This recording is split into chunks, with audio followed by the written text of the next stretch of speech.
বিল থেকে শালুক তুলতে যাওয়াই কাল হলো। পানিতে ডুবে প্রাণ গেল 4 বোনের। বুকের ধন হারিয়ে পরিবারের শোকের মাতম।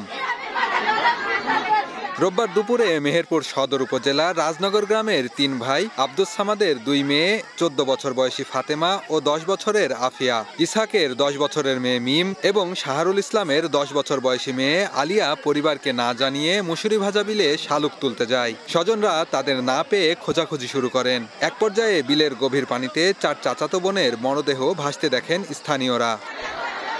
খবর পেয়ে ফায়ার সার্ভিস ও সদর থানা পুলিশ ঘটনাস্থলে পৌঁছে মরদেহ উদ্ধার করে পরিবারের কাছে হস্তান্তর করে। এ ঘটনায় এলাকায় নেমে এসেছে শোকের ছায়া। শাপলা ফুল তুলতে যায় 4 জন একসাথে। এরা হচ্ছে একসাথে এক বাড়িরই হচ্ছে 2টা বোন, আপন বোন, আরেকটা হচ্ছে চাচাতো বোন, আরেকটা হচ্ছে আরেকটু দূরের চাচাতো বোন। 3 মনুষ পানি আছে ওই জায়গাটায়, ওরা জানে না, ওরা কোনদিন যায়নি ওই জায়গায়, তো সাঁতারও জানে না ওরা। এটা একটা গর্ত ছিল, গর্তের মধ্যে পড়ে 4টে মেয়ে ডুবে যায় এবং স্থানীয় লোকজন 3 জনকে মৃত অবস্থায় উদ্ধার করে এবং একজনকে খুঁজে না পাওয়ার কারণে আমাদেরকে ফোন দেয়। এদিকে নিহতদের বাড়িতে ছুটে যান মেহেরপুর 1 আসনের বিএনপি মনোনীত প্রার্থী মাসুদ অরুণ, জেলা বিএনপির সাধারণ সম্পাদক কামরুল হাসান ও অতিরিক্ত জেলা প্রশাসক তরিকুল ইসলাম। স্বজনদের সমবেদনা জানিয়ে সহায়তার আশ্বাস দেন তারা।